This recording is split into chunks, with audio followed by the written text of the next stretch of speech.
ఇంకోడు చూసాడు బిఆర్ నాయుడు అని ఇంకోడు.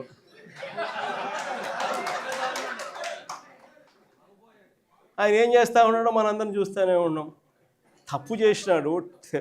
టీటీడీ చైర్మన్గా ఉండి చెయ్యకూడని పనులు చెయ్యకూడని తప్పులు చేస్తే ఏం చేయాలా? మనిషిని ఊడబెరకాలన్నా, పోస్టులో నుంచి తీసేయాలన్నా లేదా? ఈ మనిషి ఏం చేస్తున్నాడు? పక్కన పెట్టుకుంటాడు ఆ మనిషిని పక్కన పెట్టుకొని తిప్పుతున్నాడు. అది ఎంత దారుణంగా తయారైపోయినారు అని అంటే ఆశ్చర్యం కలిగి చెప్పే విషయాలు ఇవన్నీ కూడా. ఇంకొకరు కేజీబీవీ ప్రిన్సిపల్, ఆముదాల వలస ఎమ్మెల్యే కూన రవికుమార్ అనేవాడు వేధించినాడు నన్ను అని చెప్పి ఆ తల్లి వచ్చి కంప్లైంట్ ఇస్తే నో యాక్షన్, పట్టించుకునేవాడు లేడు. ఇంకొకడు ఆడవాళ్ళకు అశ్లీలంగా ఫోన్లు చేసి అశ్లీలంగా వీడియో కాల్స్ చేసిన Guntur MLA, Guntur East MLA Nazeer ఇంకోడు సోషల్ మీడియాలో వైరల్ అవుతూ ఉంది. ఆడవాళ్ళకి ఫోన్ చేసి అశ్లీలంగా ఈ మనిషి వ్యవహరిస్తూ ఉండడం కనపడతా ఉంది. ఏం చేయాలి చంద్రబాబు నాయుడు?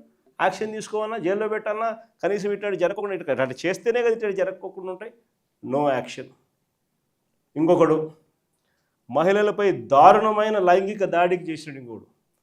ఇంకోడు పేరు కోనేటి ఆదిమూలం. దారుణంగా మహిళలపై లైంగిక దాడికి పాల్పడ్డా ఆ వీడియోలు బయటికి వచ్చినా ఆ ఆదిమూలంపై నో యాక్షన్. వీళ్ళంతా ఎమ్మెల్యేలు. ఒకరిని చూసి ఇంకొకడు, ఒకడు చేస్తే ఏం యాక్షన్ లేదు, సరే ఆయన మీద ఏం యాక్షన్ లేదు, ఇంక నా మీద ఏం యాక్షన్ తీసుకుంటారని ఇంకొకడు, ఒకరిని చూసి ఇంకొకడు. అందరూ కూడా రాక్షసులు అవుతా ఉన్న పరిస్థితులు. ఇంకొకడు సరే ఎమ్మెల్యేల కథ దేవుడు ఎరుగు. సంధ్యారాణి అని ఒక మంత్రి పిఏ మహిళలను లైంగికంగా వేధించినాడని చెప్తే ఆ పిఏ మీద కూడా నో యాక్షన్, పైగా ఆ మహిళ మీద కేసు.